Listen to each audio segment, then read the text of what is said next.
Hello friends, welcome to kitchen கதை. இன்றைக்கி நம்ம கிச்சனில் எதை பற்றி பார்க்க போகிறோன்னு பார்த்தீங்கன்னா சிக்கன் பிரியாணி. சிக்கன் பிரியாணினா நார்மல் சிக்கன் பிரியாணி இல்லைங்க, சுவையான, டேஸ்டியான, ஹெல்தியான, கார்போஹைட்ரேட்ஸ் கம்மியாக இருக்கக்கூடிய அரை கோதுமை சிக்கன் பிரியாணி எப்படி செய்ய போகிறோங்கிறத பார்த்துடலாமா?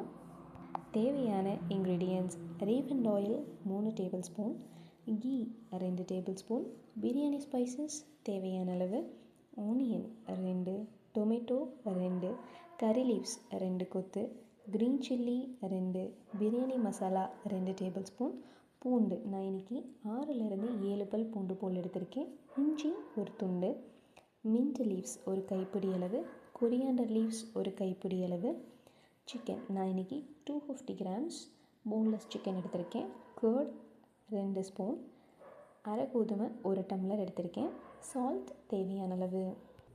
நம்ம பிரியாணி செய்ய ஸ்டார்ட் பண்ணுறதுக்கு முன்னாடி சிக்கனை நல்லா மேரினேட் பண்ணி வச்சுக்கலாம். மேரினேட் பண்ணுறதுக்கு ஒரு குட்டி மிக்ஸி ஜாரில் இஞ்சி, பூண்டு, கொஞ்சமாக மல்லி இலை, கொஞ்சமாக புதினா இலை சேர்த்து நல்லா ஃபைன் பேஸ்ட்டாக அரைச்சி வச்சுக்கோங்க.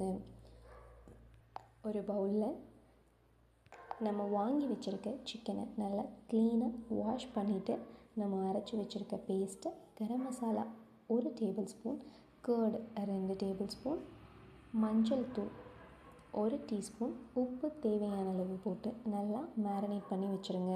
நல்லா 1 மணி நேரம் மேரினேட் ஆகணும். இந்த மாதிரி பண்ணும்போது சிக்கன் நல்லா ஜூஸியாகவும் சாஃப்டாகவும் மசாலாலாம் நல்லா இறங்கி எம்மையாக இருக்கும். நீங்கள் நார்மலாக வீட்டில் பிரியாணி பண்ணும்போது இந்த மாதிரி ட்ரை பண்ணி பாருங்கள், ரொம்ப ருசியாக இருக்கும்.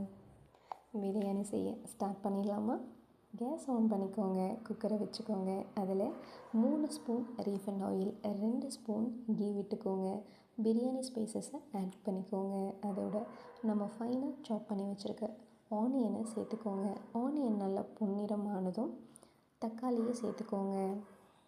அதோட கொஞ்சமாக மல்லி இலை, கொஞ்சமாக புதினா இலை சேர்த்துக்கோங்க. நல்லா வதங்கட்டும். பிரியாணி மசாலா 1 ஸ்பூன் ஆட் பண்ணிக்கோங்க. தேவையான அளவு உப்பு ஆட் பண்ணிக்கோங்க. அதோட நம்ம மேரினேட் பண்ணி வச்சுருக்க சிக்கனை ஆட் பண்ணிக்கோங்க. சிக்கன் நல்லா உருண்டு வந்ததும் அரை கோதுமையை சேர்த்துக்கோங்க.